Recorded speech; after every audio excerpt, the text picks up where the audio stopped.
Hey, how's it going, YouTube? My name is Dallas, aka The Pilot, and today I'm going to be talking about the Chrono Clash System's first card game, Naruto Boruto, Naruto Next Generation's card game. Today on the agenda, I'd like to go over three things. The first one is a list of resources that might be helpful to you if you're just learning about the card game. The second one is what you can expect from this YouTube channel. And the third one is just questions that I currently have about the mechanics of the game. So let's jump right into some of these resources that I think could be valuable for you. So the first one is the Chrono Clash System official Facebook page. Through here, you're going to be able to get up-to-date information on what's going on with the Chrono Clash system. So we have some card previews. There's different things about trailers for things coming out. Any kinds of announcements that they have on blast, you'll be able to look through here and find. So this is pretty good information. Next one is the Chrono Clash System community. So from here, we can discuss further about the game. We're up to like 60 people in this group.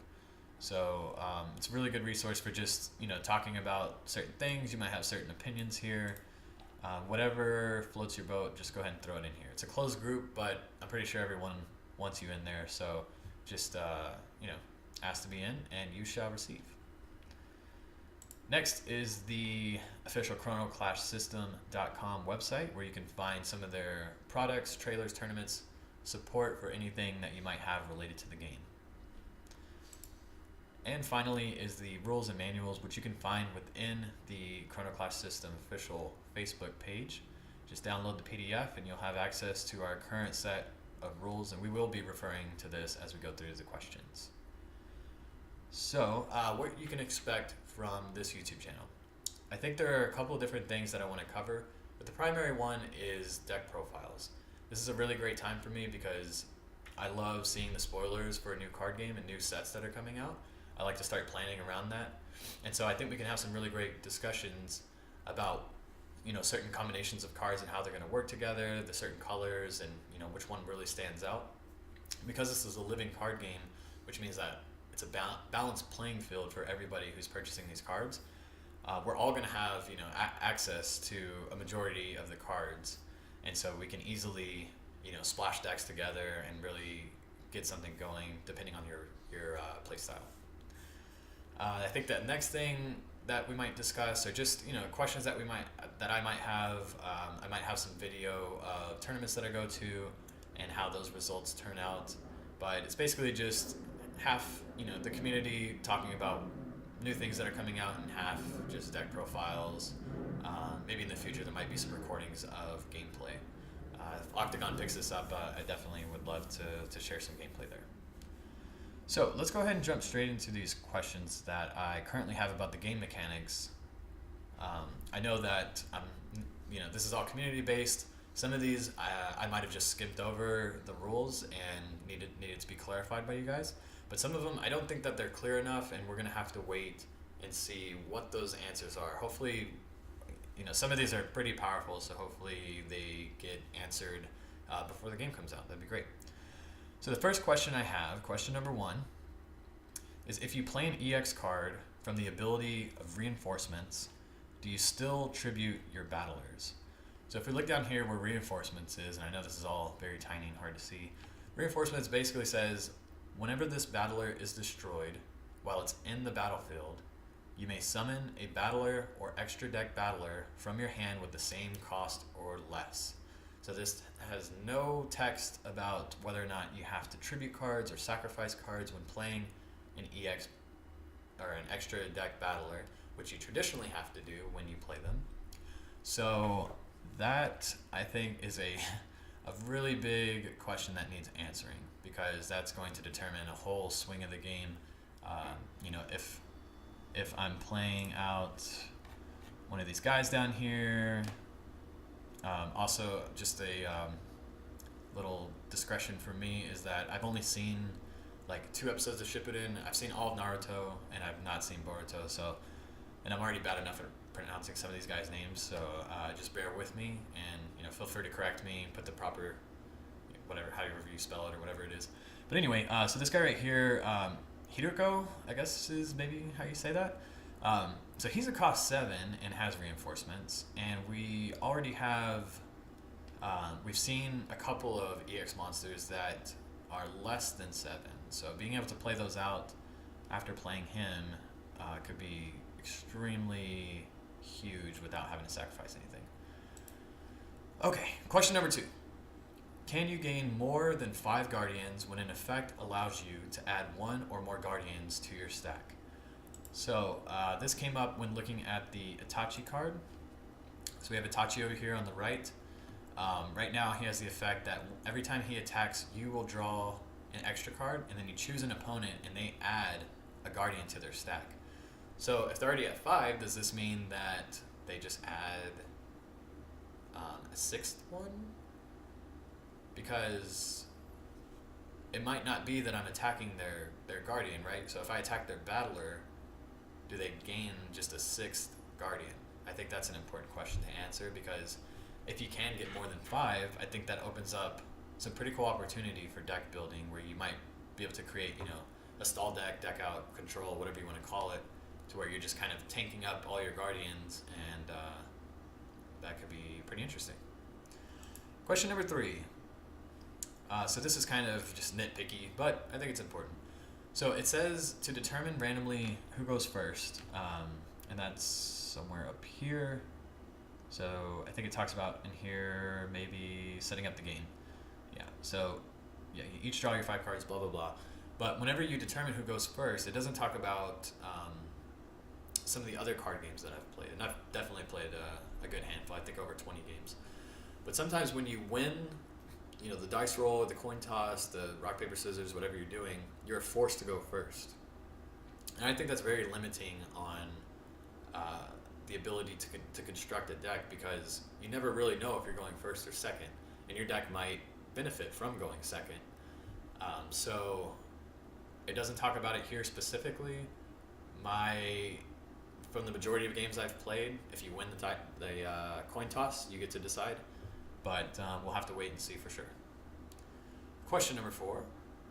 If I attack a guardian and it is not a battler and my character has last stand, does it still die? Does the character with last stand still die? So I think the answer is no here, but I just wanted to clarify. I think because it isn't battling an action card, it wouldn't activate last stand. So last stand states, whenever this battler battles, it gets the strength bonus in the icon. Destroy this battler after the battle. So, I can see this going both ways. So, but it's kind of silly to just kill it every time it attacks. But I don't know what battles is defined as. I don't know if this is as soon as I attack, I'm now battling. And then I don't know if this is, it has to compare its value with another card. Compare its power to another card, and that is considered a battle. So that's what I think a battle is, but I could be totally wrong. Okay, so question number 5. If a card has plus X guardian attack, does their when this battler attacks effect trigger each attack? So I know that's kind of hard to keep up with, but I'll show you an example of a card here. Actually, let's go back to Itachi. So he has the plus guardian ability here. So this means that after he attacks, let me get the exact. So this battler attacks additional guardians equal to the number inside this icon. So if I attack your guardian stack, or actually, I think that's another question I have, but it's basically if I attack a guardian, I can attack again. So I believe the answer is yes, that every single time I attack your guardian, this line of icons down here is going to trigger. So I could potentially draw 3 EX cards, but you would gain 3 guardians back. I think that's how it is, but you guys can let me know. Question number 6. What does the all other battlers icon target? So all other battlers is this icon on the left side here. It says your other battlers. It's got the 3 cards. Right now it just says each of your battlers, except for the battler with this icon, gets the ability after this icon. So I'm wondering, does this my guess is that it targets in the battlefield in the discard pile, but could it also be in the hand? Does it target battlers in your hand? I don't know. It would be kind of silly if it did. Let's see if we can find an example of why that is important. Oh, yeah. So Naruto Uzumaki over here, it says that he has a passive effect that your other battlers gain -1 cost. But, I mean, what's the benefit of having cards in your discard pile be -1 unless there's a card that says, well, actually, I think there is a card that says pull from your discard pile. Maybe. I don't know. But, is it just your discard pile in your battlefield? Why would you want your guys in the battlefield to be lower? Because then they're going to be easily killed by things like pain up here. So I wonder if it targets in the hand and that allows you to play more cards easier. So, I don't know. We'll see. Okay. Let's see. So, question number 7. I'm wondering if modifications last all game or just one turn. So, again, if we look at a card like, let's see, cards with the leader ability are good. So the leader ability says, whenever this battler attacks, the next battler you summon after this has its cost reduced by the number inside this icon. So let's say they have leader -4. Well, if they attack and I drop a traditional 6 cost from my hand, which is now played at 2, does it remain at 2 until the end of the turn? Does it remain at 2 until I play it down? Or does it remain at 2 just forever? I know some of these options are a little extreme, like lasting forever, but I think it's important to know when this effect wears off. And the same thing for gaining extra battler strength. When does that effect wear off? Okay, I think we're on question number 8. I got just a few more here. Does leader reduce it until the end of the turn, only in the hand or forever? Okay, I think we just went over that. So we'll jump to another. Question number 9/8. If I play a battler and tap it with Sentinel, can I restand it with, there's a card in here that restands cards, and attack with it? Or does it continue to have summoning sickness? So this is kind of silly, but basically what Sentinel does is that while this battler is tapped, your Guardian stat cannot be attacked. You may tap this battler when you summon it. So I summon it with Sentinel and I tap it, and then I play, there's a card here, I guess it's in the other one. There he is. So Daidara. Every time this attacks, you choose a battler with cost equal to or less than 4 and restand it.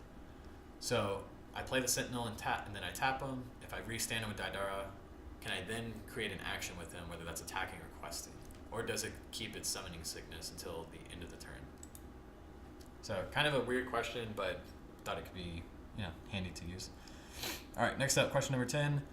Is it 4 or 5 quests to win? Because in the PPG video that was released, Dusty says it's 4. On the website,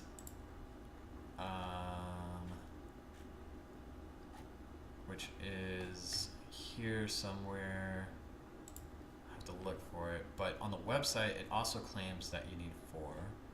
I forget where it is, son of a biatch. But basically it's somewhere in this website. It says that you only need 4 to win.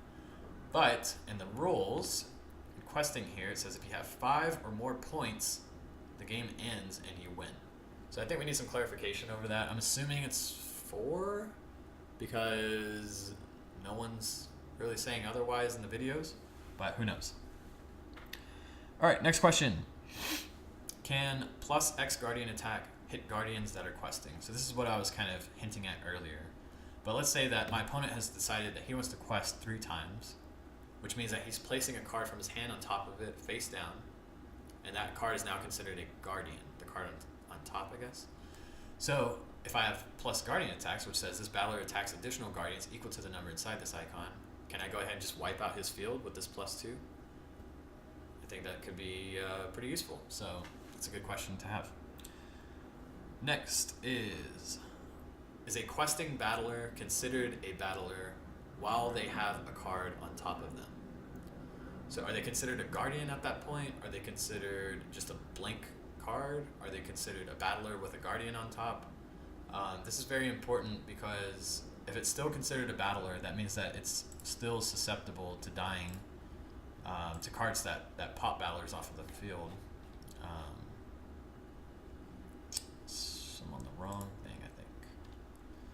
So like Pain, for example, he can pop a card, but it has to be a chosen battler. I don't know if that's still considered a battler. Also, they would be able to restand, which I think is kind of like my little secret teehee combo right here. So if they're still considered a battler, that means I can quest with them, attack with Daidara, restand them, and now that card can no longer be attacked, maybe, because if it's a battler and it's not tapped, that means you cannot target it. But if it's two different entities and there is a guardian on top, maybe you can always attack the guardian whether it's tapped or not, and then you just can't attack the battler under it.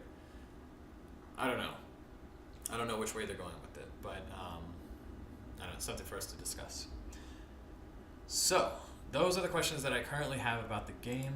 I know this video has extended way beyond what it should. We're at like 16 minutes now. So I'm going to go ahead and end it with that. Look forward to my next video, which we will discuss all the cards that we have access to as of whatever today is. I have no idea. It's probably the 17th, something like that. So thanks for watching. I hope you guys found this interesting. Feel free to comment down below on what you think these rules are implying, and then we can just go from there. Thanks so much. Talk to you later.